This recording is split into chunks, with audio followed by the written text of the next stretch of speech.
আসসালামু আলাইকুম বন্ধুরা, আজকে আমি আপনাদের সামনে নিয়ে আসছি ওয়াইফাই পাসওয়ার্ড কিভাবে আপনারা আপনাদের কানেক্টকৃত মোবাইল থেকে পাসওয়ার্ড ছাড়াই আরেকটি মোবাইলে কানেক্ট করবেন। অর্থাৎ যে কারো মোবাইলে কানেক্ট হওয়া পাসওয়ার্ড আপনারা কিভাবে আপনার মোবাইলে নেবেন।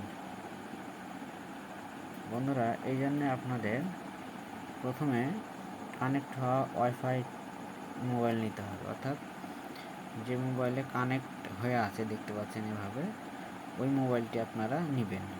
নেওয়ার পরে কিভাবে আপনারা ওয়াইফাই পাসওয়ার্ড আরেকটি মোবাইলে সেট করবেন।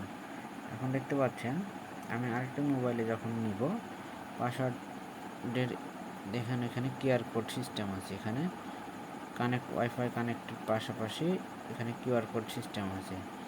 এখানে দেখতে পাচ্ছেন পিন কোড চাচ্ছে যেহেতু মোবাইলে, এই জন্য আমি এটি হচ্ছে ফোনের পিন চাচ্ছে, অর্থাৎ ফোনের যে আপনার লক থাকে সেই লকটি চাচ্ছে। এখন কিউআর কোড আসছে। এখন আপনি যে মোবাইলে কানেক্ট নেই, এখন ওই মোবাইলে কীভাবে আপনি পাসওয়ার্ডটি কানেক্ট করবেন। পাসওয়ার্ড ছাড়া তো কানেক্ট করতে পারবেন না।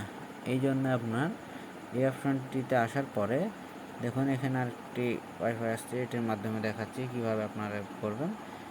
এখানে এখন পাসওয়ার্ড তো লিখতে পারবেন না আপনি যেহেতু জানেন না, এই জন্য আপনার করতে হবে কি, ওই কিউআর কোডে আরেকটি মোবাইলের মাধ্যমে এই যে এখানে স্ক্যান সিস্টেম চলে আসছে। এখানে স্ক্যান যখন আপনার মোবাইলটি আরেকটি ধরবেন, অর্থাৎ যে কিউআর কোড সিস্টেমটি আছে, তখন এখান থেকে এভাবে আপনার চলে আসবে।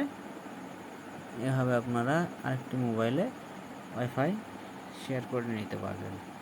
এটি হচ্ছে wifi share system. Wifi password connect অবস্থায় আরেকটি মোবাইলে শেয়ার করে নিতে পারবেন। যদি আপনাকে কেউ পাসওয়ার্ড কানেক্ট করে দেয় কিন্তু আপনাকে পাসওয়ার্ড না দেয়, অন্য মোবাইলে আপনি কানেক্ট করে নিতে পারেন। ধন্যবাদ। যদি ভিডিওটি ভালো লাগে অবশ্যই চ্যানেলটি সাবস্ক্রাইব করবেন। ধন্যবাদ।